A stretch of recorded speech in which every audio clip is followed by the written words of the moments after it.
To understand and to see the scale of the conflict, we have to leave the relative safety of Mali's capital, Bamako.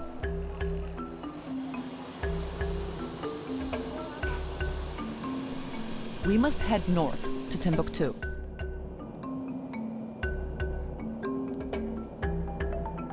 Travel to the north is severely restricted. Threats against foreigners loom large.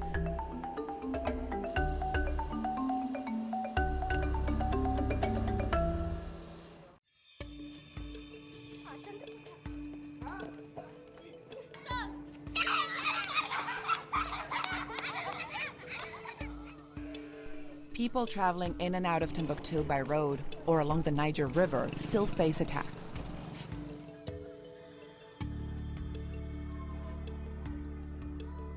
Il y a des personnes, les personnes qui se sont retrouvées armées là, continuent à agir comme ils veulent sur le terrain, à commettre des braquages, à violer. Deux jeunes qui ont une seule calage peuvent attendre la nuit, faire un braquage. N'importe qui peut tuer n'importe qui au coin d'une rue et disparaître.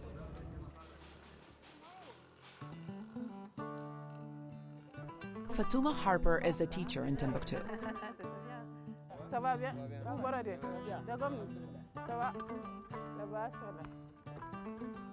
She's seen several of her former students recruited to join armed groups, including Ahmad al-Faki, the man found guilty by the International Criminal Court for destroying a 14th century mausoleum, one of Timbuktu's most significant relics.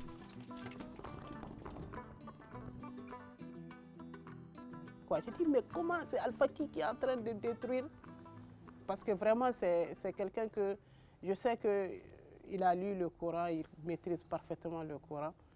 Et c'est un intellectuel parce qu'il a une formation d'enseignant. Donc j'étais vraiment étonnée et puis sidérée, quoi. On l'a convaincu que, bon, à partir de maintenant, c'est la charia, ce sont ces hommes-là qui vont tout contrôler et lui. Bon, quand tu te retrouves... quelqu'un qui déjà, je t'ai dit, il était déjà un peu islamiste là. Donc là, franchir le pas et se radicaliser était facile pour lui. Fatuma now brings students together to help them from following in his steps. Là-bas, ça va. C'est mon petit frère. C'est mon autre petit frère. C'est l'autre de l'autre. Bienvenue à tout le monde. Mon nom c'est Fatuma Harper. Aujourd'hui, nous savons que la jeunesse est primordiale. Les jeunes sont les premières personnes qui sont ciblées par les groupes. As they speak, these young Malians reveal the pain from years of feeling marginalized. Et quand les régions nord ont été occupées, beaucoup de jeunes se sont retrouvés à ne rien faire dans les régions respectives. Donc cela a permis aux groupes radicaux de pouvoir les approcher, de les sensibiliser, de les offrir de l'emploi et de les enrôler. La radicalisation est venue parce qu'on a trouvé des jeunes qui n'avaient rien à faire, qui n'avaient pas d'activité. L'État ne fait rien pour eux, eux aussi ne font rien pour eux-mêmes. Selon moi, les causes originelles de l'enrôlement de jeunes vers les différents groupes armés et radicaux, c'est que d'abord il est important de noter que Timbuktu se trouve au milieu de nulle part. La jeunesse a été abandonnée par l'État. C'est vrai que l'État avait fait beaucoup d'infrastructures en termes d'éducation dans le milieu urbain, mais il est dans ces villages vraiment nomades. Tu ne vois pas la présence de l'État. Il n'y a ni école, ni éducation au patriotisme, au civisme. La jeunesse qui a été enrôlée est d'abord peut-être victime de leur système narcotrafiquant, parce qu'ils les initient d'abord au trafic, ensuite essayent de les initier à leur soi-disant jihad. Nous sommes dans une prison Nous sommes jetés, en fait, moi je dis toujours que Timbuktu est une ville jetée dans le désert par le Mali. De l'indépendance à aujourd'hui. Nous sommes abandonnés dans le désert.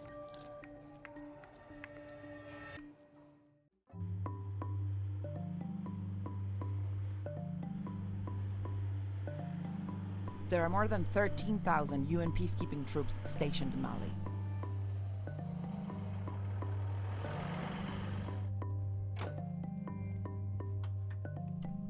This Swedish unit provides drone surveillance, a technology increasingly used by Western armies in the region to track the enemy.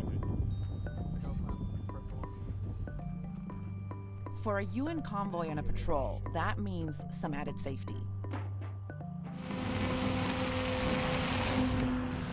Lieutenant Colonel Anders Landewall is in charge. The IED threat, according to our information, is increasing in the area now. We collect information. Is it terrorist activities in this area? There is extremely complex, as I said, and also dangerous situation now in Mali. Today, Colonel Landewall's reconnaissance will help scout the way for Ricardo Maya's peacekeepers. Alaikum salam, Monsieur le Gouverneur. Venez. As the chief of the UN mission in Timbuktu, Ricardo sometimes plays the role of diplomat, Merci, mon capitaine. other times of policeman, C'est bon. but almost always he is a target.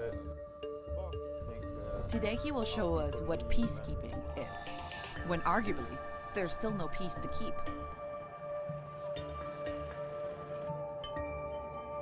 We are headed to Aglal, a small village 30 miles from Timbuktu.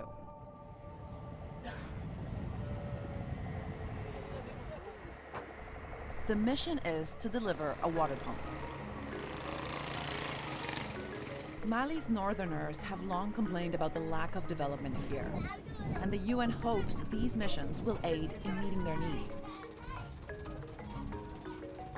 In order to reach Aglal, our convoy of more than a dozen vehicles and over 50 soldiers must first cross a river and then drive through treacherous desert.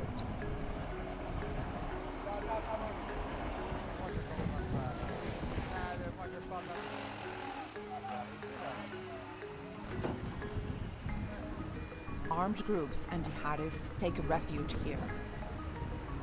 Terrorism has increased Timbuktu's isolation.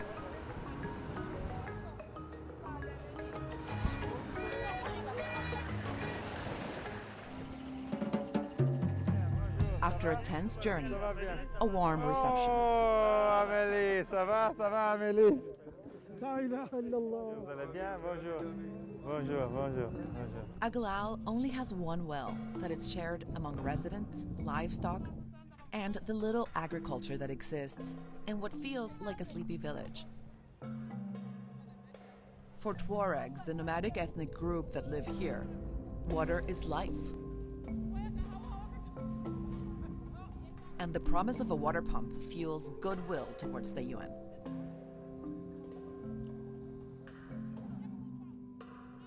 But just across from the well, an armed checkpoint manned by local MNLA members proves control of this area still belongs to the rebels. On peut filmer?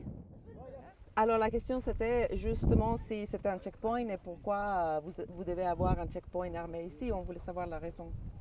Le checkpoint, premièrement, c'est pour la sécurisation de la population, en particulier de la commune en général.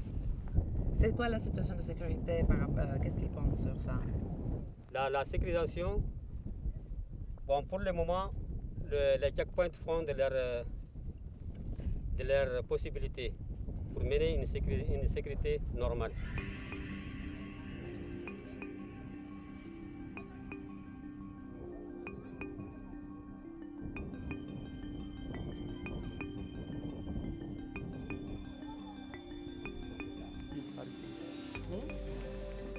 The local elders send a strong signal by welcoming the UN and officials from the Malian army to feast together.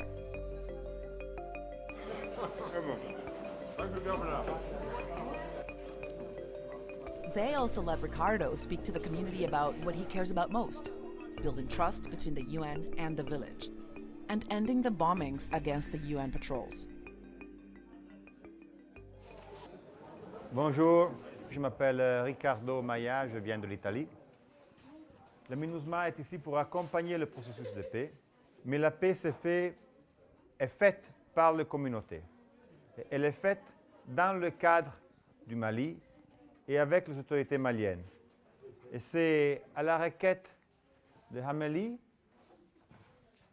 qui est venu me rendre visite il y a presque 2 ans, comme je le disais, que nous avons amené aujourd'hui une petite contribution symbolique pour l'ensemble de la communauté. C'est une motopompe de 10 chevaux. Ça doit permettre l'irrigation d'une bonne dizaine d'hectares. Si le chemin est entrepris, les autorités maliennes et la MINUSMA s'engagent à faire leur côté.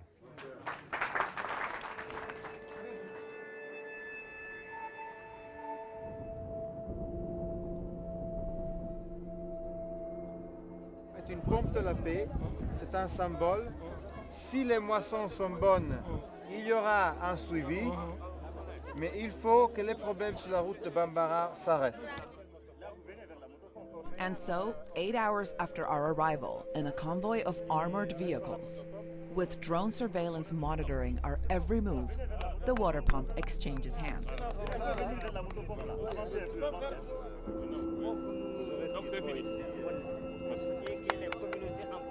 Aglal's elders follow up with a surprising gift of their own. Le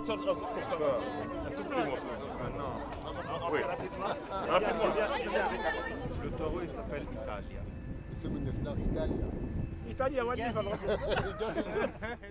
This exchange, humble and short-lived as it appears, offers opportunities for the people of Aglal and for the UN.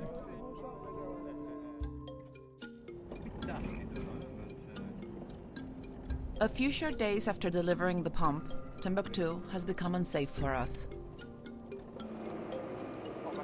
Word of our presence has circulated, and we're told to leave immediately. So we fly south to Mali's capital, Bamako. The city holds a monopoly on political and economic power and has long resisted calls for change. Malik Konate is an activist in the outskirts of Bamako. Exactement, pourquoi il faut un changement? Il faut un changement de comportement, il faut un changement radical. Parce que la situation du Nord, mais aussi la famille, l'insécurité, la santé, l'éducation, il faut un responsable qui peut remédier à ces problèmes. Malik promotes a people's democracy, railing against corrupt politicians. Les candidats viennent avec des t-shirts, ils viennent avec les 1000 francs, les 2000 francs pour les donner, pour acheter des voix. Nous, on veut qu'on arrête. Qu'est-ce que tu veux que les gens gardent de tout ça, des messages que vous essayez de... Le message que nous voulons garder, tout simplement, en disant aux Maliens, le pouvoir appartient au peuple et c'est au peuple de décider. C'est juste le message clé. C'est-à-dire, nous, c'est à nous de décider.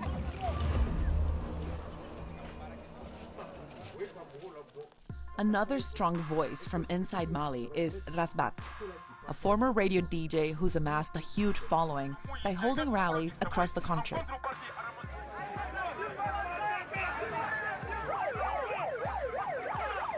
Nous avons organisé une marche.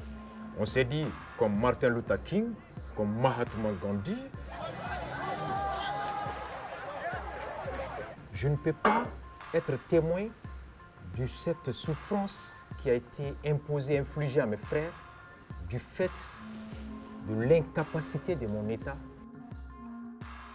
He calls this his citizens' movement. In 2016, Rasbat was arrested for inciting the army to disobey orders.